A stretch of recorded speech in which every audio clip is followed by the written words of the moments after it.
Bonsoir chers téléspectateurs et auditeurs, soyez encore une fois la bienvenue dans la rubrique Café des entrepreneurs. Aujourd'hui, nous sommes encore au rendez-vous pour parler d'un thème très important, une question principale concernant donc l'entrepreneuriat. Nous aurons à parler de ce jour de la cause principale ou fondamentale de l'échec en entrepreneuriat. Donc notre question ou bien notre préoccupation de ce jour, c'est quelle est la cause fondamentale de l'échec en entrepreneuriat. Comme nous l'avons dit à plusieurs reprises, l'entrepreneuriat est l'art d'entreprendre ou le processus par lequel un entrepreneur crée une entreprise. Mais il faut préciser que l'entrepreneuriat, c'est une discipline ou une science dont le fondement ou le socle est basé donc sur la satisfaction des besoins d'autrui. Donc, l'entrepreneuriat vise en première position la satisfaction des besoins d'une tierce personne, et de cette satisfaction, l'entrepreneur peut tirer donc un profit personnel ou un intérêt personnel. L'entrepreneuriat est alors calqué et a pour essence un principe biblique. C'est-à-dire, selon donc les Saintes Écritures, il y a la loi de donner et de recevoir, qui est une règle de prospérité établie donc par Dieu. Donc l'entrepreneuriat qui a pour socle la satisfaction des besoins d'autrui, afin donc de pouvoir tirer un profit personnel, s'est alors inspiré donc de ce principe pour pouvoir donc établir ou bien pour pouvoir parvenir à son objectif. Donc en d'autres termes, l'entrepreneuriat donc est établi donc sur le principe divin qui est énoncé comme la loi de donner et de recevoir. Donc l'entrepreneuriat donne pour satisfaire donc le besoin d'autrui et recevoir donc de ces personnes. Et c'est ça qui constitue la ressource, et c'est ça qui constitue donc la source donc d'enrichissement d'un entrepreneur. Alors, toute personne qui aspire donc à la prospérité financière doit alors recourir à l'entrepreneuriat, parce que l'entrepreneuriat est basé donc sur cette loi divine, c'est le principe divin de donner et de recevoir qui permet alors donc d'enrichir. Mais la question que nous devons nous poser, est-ce que ceux qui vont en entrepreneuriat arrivent toujours à atteindre donc cette liberté financière? Nous devons savoir si les fruits sont-ils toujours à la hauteur de la promesse des fleurs. Mais avant donc de répondre à cette préoccupation de savoir si une personne ou bien un entrepreneur s'engage dans l'entrepreneuriat, est-ce qu'il arrive toujours à parvenir donc à la liberté financière, ou bien s'il parvient toujours donc à s'enrichir, nous voulons alors préciser donc les différents modèles d'entrepreneuriat. Ainsi, notre développement de ce jour va s'articuler donc autour de 2 points, c'est-à-dire quels sont les modèles d'entrepreneuriat, et la deuxième, quelle est la principale cause de l'échec des entrepreneurs. Donc avant donc d'aborder la principale cause de l'échec des entrepreneurs, nous parlerons donc en première position quels sont les modèles de l'entrepreneuriat. Donc les modèles de l'entrepreneuriat, qu'est-ce que nous entendons par modèle de l'entrepreneuriat? Un modèle de l'entrepreneuriat, c'est une dimension de la pratique entrepreneuriale, c'est-à-dire l'option retenue par un entrepreneur de façon pratique pour exercer son activité ou créer son entreprise. Le modèle d'entrepreneuriat, en fait, met en exergue le champ d'application, c'est-à-dire donc le système ou la base selon donc lequel l'entrepreneur exerce ou crée son entreprise. Sur quelle base, quel système un entrepreneur veut utiliser pour créer son entreprise. Donc c'est ce système-là, ou bien la base sur laquelle il s'appuie, il se repose pour créer son entreprise, ou bien exercer son activité pour atteindre donc son objectif premier, qui est de faire donc du profit, qu'on appelle appelle modèle d'entrepreneuriat.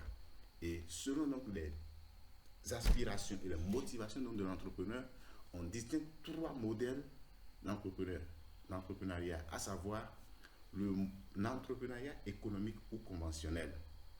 L'entrepreneuriat économique ou conventionnel, c'est une forme d'entrepreneuriat qui est la plus utilisée et qui découle du système capitaliste.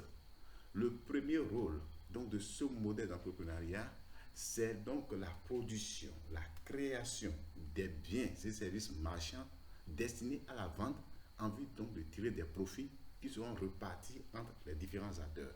Donc l'entrepreneuriat économique ou conventionnel a pour objectif premier la recherche donc, de profit qui est partagée entre les différents acteurs. La recherche donc, de l'intérêt personnel est guidée donc par l'entrepreneuriat économique ou conventionnel. Et le deuxième modèle d'entrepreneuriat est l'entrepreneuriat donc social. L'entrepreneuriat social est, contrairement donc à l'entrepreneuriat conventionnel, cette forme, ce modèle d'entrepreneuriat est basé donc sur les liens d'amitié, les liens sociaux, les relations de voisinage. Donc ce qui constitue donc le moteur de l'entrepreneuriat social, c'est en fait des relations humaines, des relations, des initiatives familiales ou des initiatives ethniques. Donc l'entrepreneuriat donc, social, contrairement à l'entrepreneuriat économique, n'est pas à la recherche effrénée de profit. Même si en entrepreneuriat social, on recherche du profit, ce profit donc est réinvesti pour satisfaire donc les priorités de la société ou les priorités de la communauté. Donc en d'autres termes, l'entrepreneuriat donc social vise alors la satisfaction, c'est-à-dire l'entrepreneuriat social crée donc de la valeur sociale pour pouvoir satisfaire les individus qui investissent dans l'entrepreneuriat social ou bien pour satisfaire donc la collectivité, afin donc de créer des conditions de mieux-être. En d'autres termes, lorsque nous parlons de l'entrepreneuriat social, nous avons par exemple des ONG, des structures qui offrent des services à coût réduit dans le seul but de permettre aux adhérents ou bien de permettre donc à la communauté par exemple d'accéder aux services de santé à coût réduit ou bien d'avoir donc de l'énergie à coût réduit ou bien d'avoir donc des logements et en quelque sorte ou bien de promouvoir donc la consommation donc, locale. Donc l'entrepreneuriat donc social est ce type d'entrepreneuriat qui crée donc de la valeur. Et cette valeur donc créée, c'est pour pouvoir satisfaire les besoins donc des personnes qui constituent cet entrepreneuriat, bien qui ont mis ensemble donc cette activité, ou bien la communauté dans laquelle ils ont mis cet entrepreneuriat est en train donc d'opérer. Voilà donc ce que nous pouvons dire par rapport donc à l'entrepreneuriat social. Et le troisième type de modèle d'entrepreneuriat, c'est l'entrepreneuriat politique. L'entrepreneuriat politique, en fait, c'est la transposition de la politique ou de la transposition donc, du concept économique au plan politique.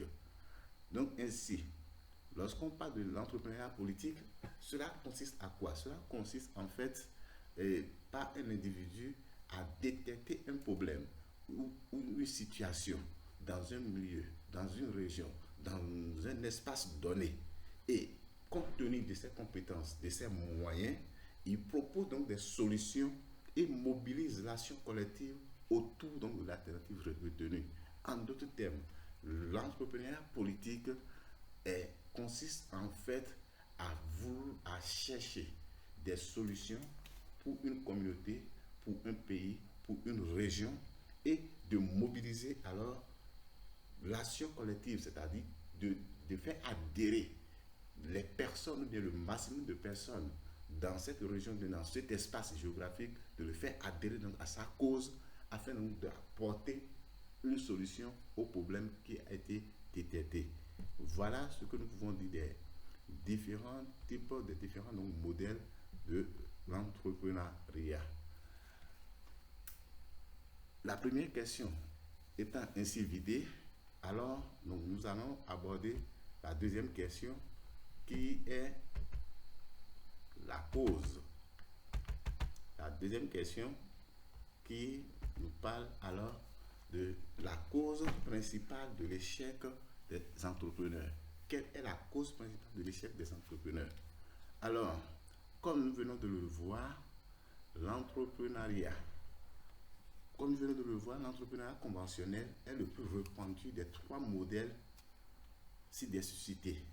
Donc, beaucoup de gens vont de façon volontaire ou spontanée ou bien subitement ou bien subtilement contraints vont donc à l'entrepreneuriat et dans le but donc de devenir riche, mais toujours est-il que le résultat escompté, c'est-à-dire ce qu'ils espèrent en se lançant donc dans cet entrepreneuriat, n'est jamais atteint. Et il n'est pas rare donc d'écouter les parents, les gouvernants, les amis, les voisins susciter des gens ou bien exhorter des chercheurs d'emploi à créer leur propre entreprise. Et le comble, c'est que ces personnes, une fois, lorsqu'ils se mettent donc à l'œuvre, ils n'arrivent pas toujours à joindre les deux bouts ou bien ils n'arrivent pas toujours à arriver à bonne destination. Ils font naufrage au cours donc de la traversée. Et de nombreuses études ont montré qu'il y a plusieurs causes qui ont révélé donc des échecs ou bien qui sont des causes de l'échec en entrepreneuriat. Mais nous ne voulons pas aborder ces différentes causes. Nous allons nous contenter seulement de les citer pour pouvoir donc aboutir à la cause principale qui fait l'objet de notre présentation. Ainsi, la cause principale donc de l'échec des entrepreneurs est précédée des causes notoires connues de tous. Et ces causes, parmi les causes notoires, nous pouvons citer l'impréparation de l'entrepreneur, c'est-à-dire quelqu'un qui n'a pas bien mesuré et bien étudié son projet avant de se lancer. Il y a les causes liées à l'environnement économique et politique. Dans un environnement où le pouvoir d'achat est faible, la crise économique sévit, ou bien les tests de loi du pays ne sont pas, ne sont pas favorables donc, aux activités économiques, alors cela peut causer aussi l'échec des entrepreneurs. Et la troisième cause notoire que nous connaissons, donc, c'est la mauvaise gestion de l'entreprise. Voilà en quelque sorte les causes notoires que nous connaissons. Mais la question qui est posée ici, c'est de savoir la cause principale et non les causes. Donc nous allons alors aborder la cause principale. Nous allons aborder alors cette cause principale dans la dernière partie donc, de notre présentation. Et cette cause principale dont nous parlons, pour pouvoir bien l'appréhender, nous sommes partis alors des différentes motivations de l'entrepreneur. Et nous avons constaté que les motivations qui poussent un individu à aller en entrepreneuriat sont catégorisées en deux grandes séries. Il y a les motivations de type pull et les motivations de type push. Les motivations de type pull sont alors des motivations ou bien des facteurs sur lesquels l'entrepreneur lui-même peut agir. Et au nom de ces facteurs, nous avons par exemple la passion qui pousse quelqu'un à aller en entrepreneuriat. Nous avons par exemple la recherche de profit, la recherche de liberté, l'estime de soi. C'est-à-dire, si pour aller en entrepreneuriat, ce sont donc ces motivations qui poussent l'entrepreneur à aller à pouvoir entreprendre, alors nous parlerons alors des motivations de type pull qui amènent l'entrepreneur à investir dans une forme d'entrepreneuriat qu'on appelle entrepreneuriat d'opportunité. Maintenant, en ce qui concerne les motivations de type push, ce sont des contraintes qui s'imposent donc à l'entrepreneur et qui obligent donc la personne à aller à l'entrepreneuriat. Donc dans ce cas, la personne n'a pas autre choix que de se lancer dans l'entrepreneuriat parce qu'il se trouve dans une situation que lui-même il n'aimerait pas, et pour pouvoir changer donc cette situation, il décide alors d'aller en entrepreneuriat. Et comme ces facteurs push, nous pouvons citer que lorsque un individu se trouve dans une situation de chômage chronique, il a fini les études, il ne trouve pas d'emploi, il peut chercher alors à aller en entrepreneuriat. Lorsqu'une personne se sent menacée dans son emploi et qu'il voit qu'il serait renvoyé, alors il peut décider alors de quitter son emploi pour aller chercher et pour aller donc entreprendre. Ou bien lorsque une personne voit qu'il est mal payé dans son emploi, cela peut l'amener aussi à quitter pour pouvoir aller donc entreprendre. Mais dans tout ça là, nous constatons que c'est des contraintes. Ce n'est pas une passion, c'est des contraintes qui les amènent à aller en entrepreneuriat. Et parfois, ils se jettent à l'eau sans pouvoir alors bien étudier donc leur projet. Et lorsqu'ils se basent sur les motivations de tout push pour pouvoir entreprendre, on parle de l'entrepreneuriat de nécessité. Donc, en analysant les types de motivation, nous avons deux formes d'entrepreneuriat, c'est-à-dire l'entrepreneuriat d'opportunité qui est lié aux motivations de type pull, qui est l'entrepreneuriat donc de nécessité qui est lié aux motivations de type push. Mais nous constatons que dans nos pays, surtout les pays sous-développés, c'est l'entrepreneuriat de nécessité qui domine par rapport à l'entrepreneuriat d'opportunité. Or, l'entrepreneuriat de nécessité est un entrepreneuriat de contrainte qui amène l'individu parce qu'il a le dos au mur, il opte pour l'entrepreneuriat comme un palliatif, comme un moyen, comme un échappatoire, ce qui l'amène à travailler sous contrainte parce qu'il n'a pas donc le goût, il n'a pas donc la passion, il n'a pas un projet, il n'a pas une vision. Et cela constitue alors la cause principale qui amène donc les entrepreneurs à l'échec.